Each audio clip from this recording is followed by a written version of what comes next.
What's going on, beautiful people? We are back again with another Mental Max Out podcast. I'm your host, Akeem Robinson.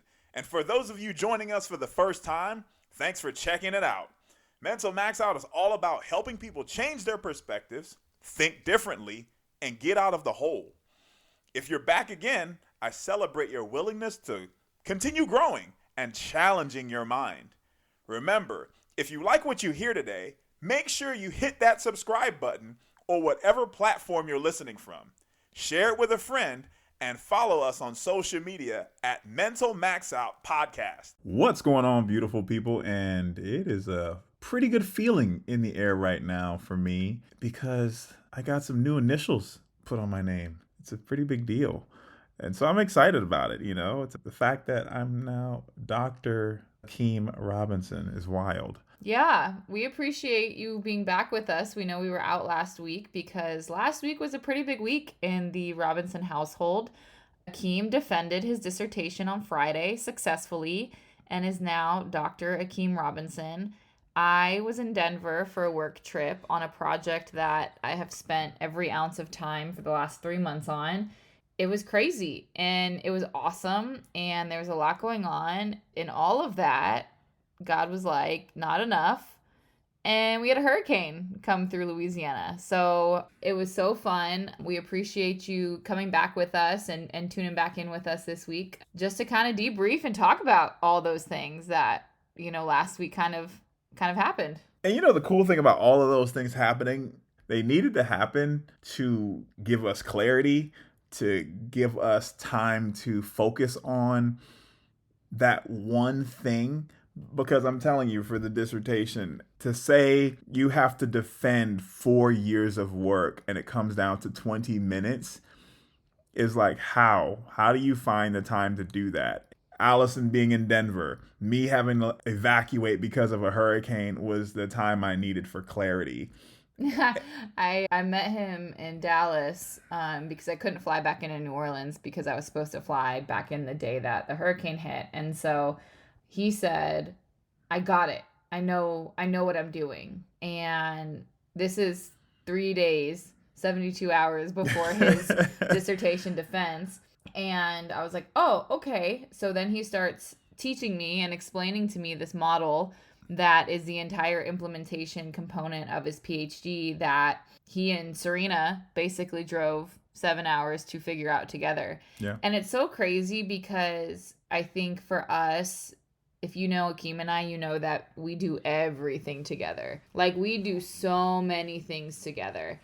And that's just how we are. And for this particular purpose, in order for us to succeed in each area, for him to defend his work successfully, and to me for having that, incredible work trip and finding success there for myself, we actually had to separate and be kind of independent. And I think that was something that until right now, I wasn't really realizing that was necessary because, we talk so much about how important your support system is, but sometimes you just need to be alone to figure things out.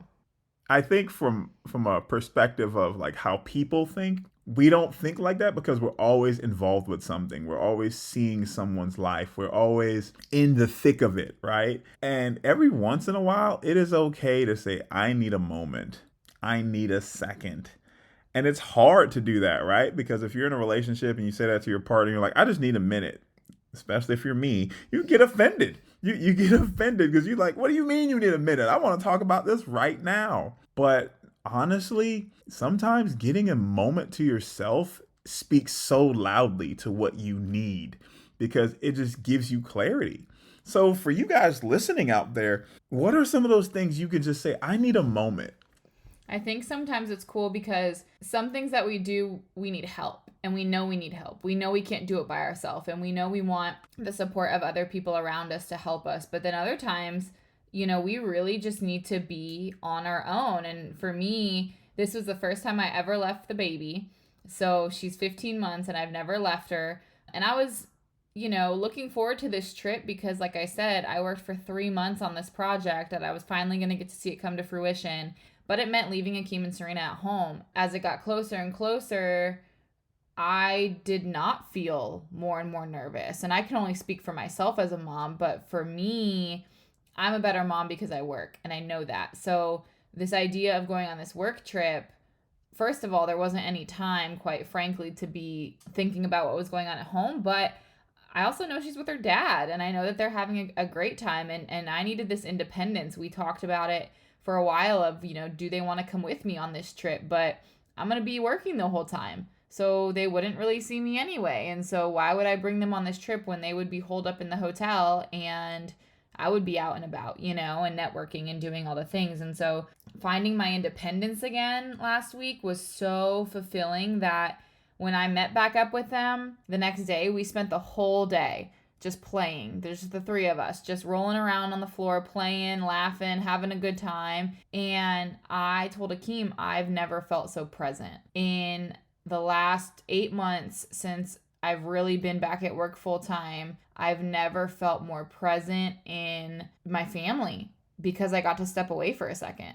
And that's powerful to say, I feel present.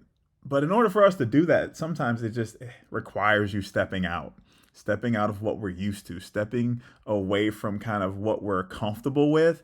For you to say it took you 3 months on this project to create this, almost like a college student working all night doing it. You had a booklet over 100 pages. If we would have went, it would have hindered you from being at your best. And so it just was one of those things where you needed that separation, and God provided that separation for you. And even on my end, like, I've had so much help from you and just other people, from like things to think about, things to add. And then sometimes when I was coming to you guys, it was kind of bogging me down a little bit. And so the car ride of 7 hours of just me and a baby was the most clarity I had. And it was literally a eureka moment, because when you're listening to this right now, if you're in the thick of it and you're hearing voices from all different angles, just step away for a second, because that might be the answer you're looking for. Ask for a minute, because I'm telling you, when you get that, now you get a whole different voice. You get a different way of perceiving the information that can now allow you to relay the information to somebody, but you weren't able to do that because you were excited or angry or had just had an emotional attachment to it. So what are those things for you that you can just say, I need a minute, and then that'll give me a little clarity to come back to the situation? And saying I need a minute as, okay, I need a minute, I'm going to go work out. Or, okay, I need a minute, I'm going to go do this thing. But what was really cool about what we went through last week was that it really was just uninterrupted time by ourselves. Truly, truly, truly, I think we are better for it in our marriage. I think we are better for it as parents. I think that everything that you went through over the last 4 years with your PhD, and then you started this research project with a newborn. Last June is when you started your research, and that's when Serena was born. And so you've been writing this paper her whole life, and you've been writing this paper and being a dad and working and doing all these things, that for you to be able to just take a step back and say, you know what? I just need a minute. When you finished on Friday, people were like, how are you going to celebrate? And then today I was telling people at work, and they were like, did you celebrate?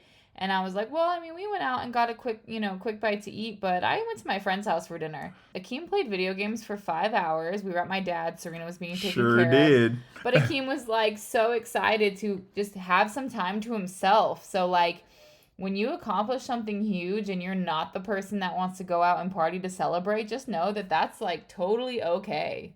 Because that's you. You don't have to fit into somebody else's blueprint for it to make sense. And like for me, and you knew that. You knew as soon as they said, congratulations, Akeem, you're officially Dr. Robinson. You were like, yay, you gave me a hug. I was eating a mango. You were like, want to grab lunch? We grabbed lunch, and you were like, all right, bye, because you knew I was going to be on the game until my eyes bled. Yes. So continue to get to know who you are, because you're going to have moments of victory.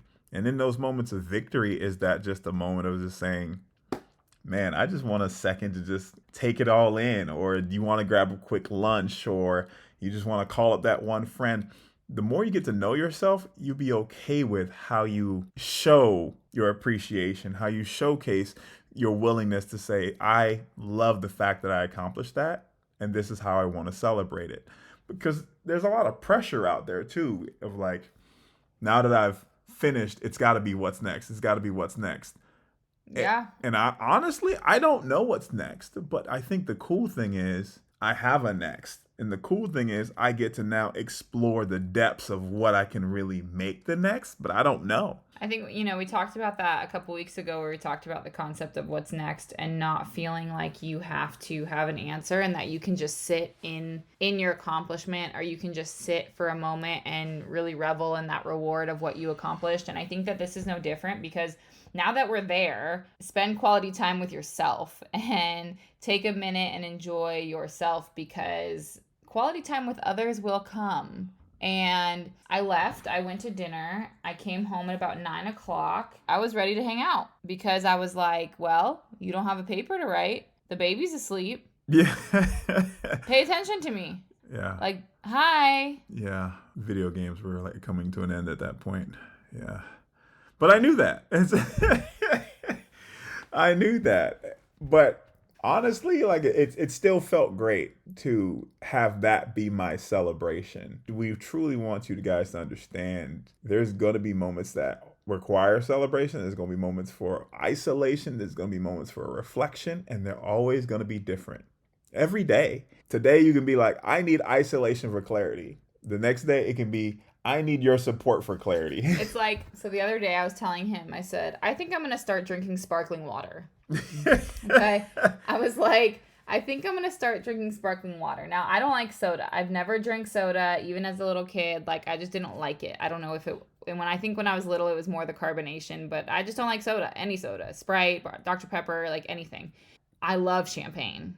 So I was like telling him, I was like, I think I'm going to start drinking sparkling water, because we were watching football on Saturday. It was like 3:00 in the afternoon. And I was like, I want something refreshing, like I just want a little bubbly, but I don't want the alcohol of the champagne. So maybe I should get some sparkling waters, because that will suffice. I also drink a Celsius every once in a while, which are carbonated, and I enjoy those, but I may not want the caffeine. So I was like, sparkling water might be a good little treat for me. So if you have any sparkling water recommendations, hit us up at Mental Max Out the Podcast on Instagram and let me know what your preferred sparkling water is. But I say all that to say, sometimes I need a Celsius because I need the caffeine. Sometimes I need the champagne because I want a little cocktail. And so it's no different. Like, when you think about what you need for yourself, understand that it may not always be time around people. You could be a people person all you want, but sometimes it's okay to just take time to yourself. I think one of the biggest things, especially what I get hit with a lot, is like, you're so positive, you're so this, and I have to tell people, it's not because I'm so positive. It's just I just have a bunch of different ways of looking at it, because we're people. It's okay if you're angry. It's okay if you're upset, even if you're a positive person. In this situation, the more you get to know about who you are, the more you'll be able to verbalize, to be able to tell the other person, or just even know what's happening within you to say, this is what I need in this moment. And guess what? It changes all the time. And that's okay. One of the things we get hit with a lot is you'll ask me something and you'll be like, is that crazy? You'll say something, you'll be like, is that crazy? And I'm like, yes. And I did it today. Yeah. You're like, is that crazy? And I'm like, yes, it is. But that's okay. I know her, and I know it's going to change 100 times. There's been times we've been going to have a lunch somewhere in the middle of driving 2 exits away before we get there. She's like, I don't want that. I didn't want that from the moment we left the house. And I'm like, okay, I wish you would have said that sooner, but where do you want to go? And we'll turn around and she'll say, I actually want it though. And we'll go back, and it's okay. And then to some of you might be feeling annoyed even by that little story, but I know who I married and I'm okay with that. I think it's important to be okay with not knowing what you need, because as much as you can say, like, I want to spend time with this person, or I want to be by myself, sometimes you really don't know what you need. And so it's like Akeem said, I'll pick a place for lunch, we'll go there, And the moment we left the house, I decided in my head that I don't want that anymore. But I'll tell myself, you already committed. Like, you've already committed. You've told him where we're going. We're en route. Even if the other place is on the way, I've already decided in my head, oh, wait, I don't want that anymore. And so I have to remind myself, I didn't just sign a document that is, like a bank statement. Like, we're picking lunch. If I change my mind picking lunch, it is okay. If I decide on my way to the gym that I would rather go to Home Goods, it's okay. Mm-hmm. And so I have to remind myself too that, like, know what you want and be okay with changing your mind. Because one thing I struggle with all the time is I don't like to change my mind. When I feel like I've committed, I've committed. And so, like, changing my mind to me seems like this daunting task that is so involved, when in reality it's going left instead of right. You said you don't always know what you need. And I think that's such a powerful statement, because you're not always going to know what it is or what's the answer. When I signed up for the PhD, remember when I signed up for the PhD, a week into class, I said, I know what I want to study. You did.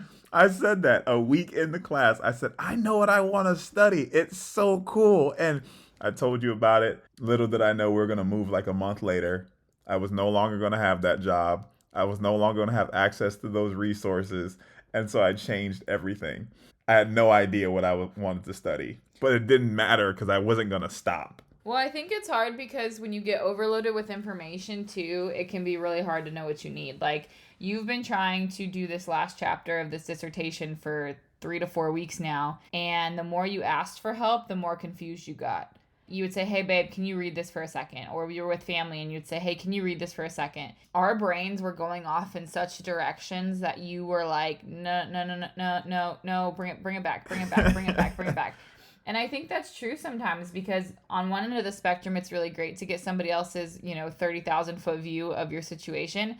But on the other hand, sometimes you just need to grunge through the trenches in order to get out yourself. Yeah, and it's funny that you say that, because what I was thinking about was when I fell into this sinkhole at the beach.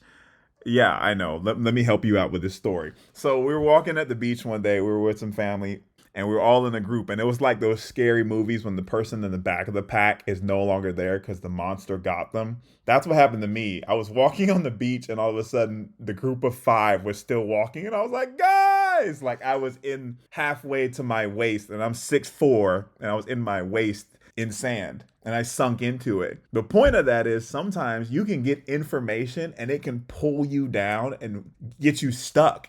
Not saying it's not useful, not saying it won't help you. It's just not what you need in that moment. It's not the direction you were going. So it's like, I didn't need that. Thank you, but I didn't need that. So sometimes the perspective, the advice, the things that people are giving you can be okay, but it's okay to still not have an answer from it. Everybody listening wants to know how you got out the hole. They all had to come back after I was screaming at them, and they all had to like help pull me out. So like it truly waist deep in the sand, and I sunk into it, and they had to all pull me out. Wow. Yeah, and I could not get out on my own strength. If you want to look at the back end of it too, sometimes it can weigh you down, or in other situations, sometimes your own thinking can sink you so far that you might need people to pull you out. But it depends on how you look at it. Don't let it sink you that far. Yeah, don't let it sink you that far. And I tell people all the time, if you ever come to me to talk about something, I don't like giving people advice, because I get in my feels when people don't take it. So I just give people... Really? Oh, yeah. You don't say. You don't say. And I'm telling you, I had to learn in marriage, even your wife doesn't take your advice. And your wife would be like, that's fine, but I don't want that. So I had to check myself, because I was getting upset. So now I just give perspectives, because I'm okay with you throwing them all away. I'm okay with you being like, that's fine, but I don't want none of that. I'm not buying what you're selling. And that's okay. So it is okay for you not to know what you need. And it is okay to receive the information and still not be willing to take it, because in this season that you may be in might not be the right direction for you to finish. But it requires you to take a deeper look in yourself first.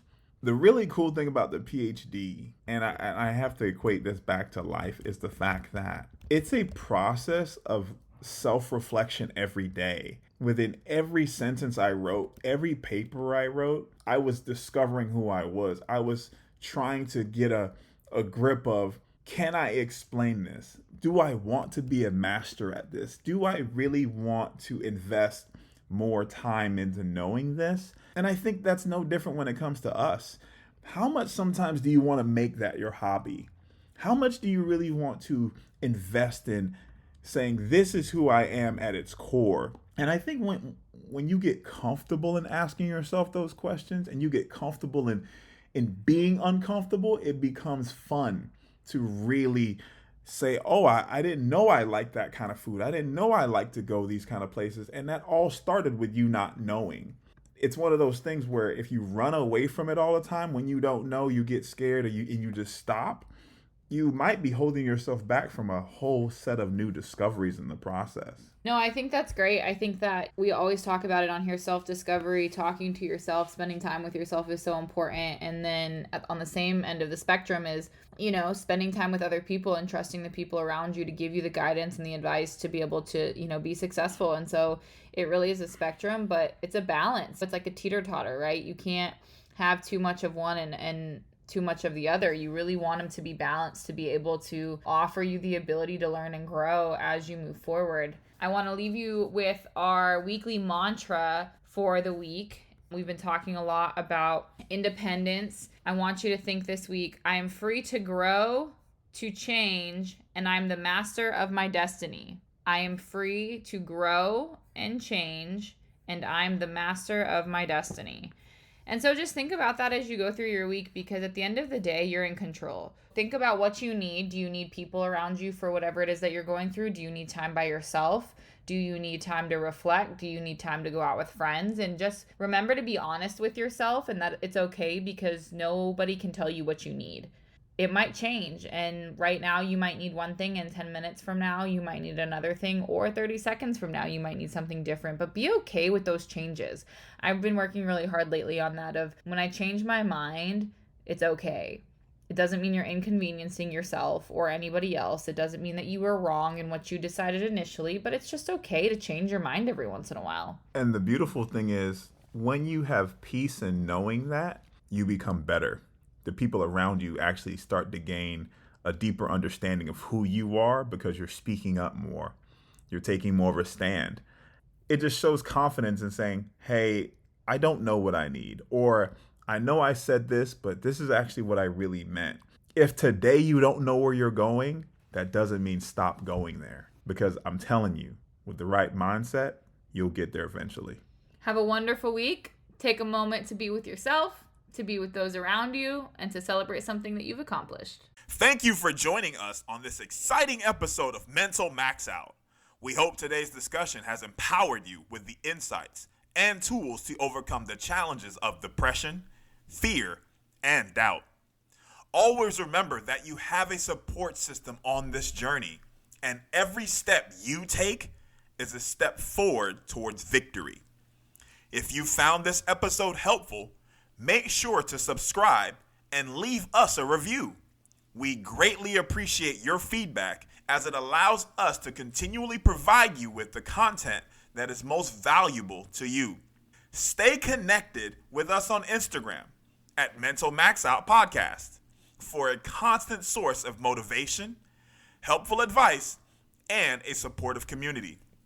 Until the next time, keep pushing forward, and remember, you have the strength within you to max out your potential. Take care and stay strong.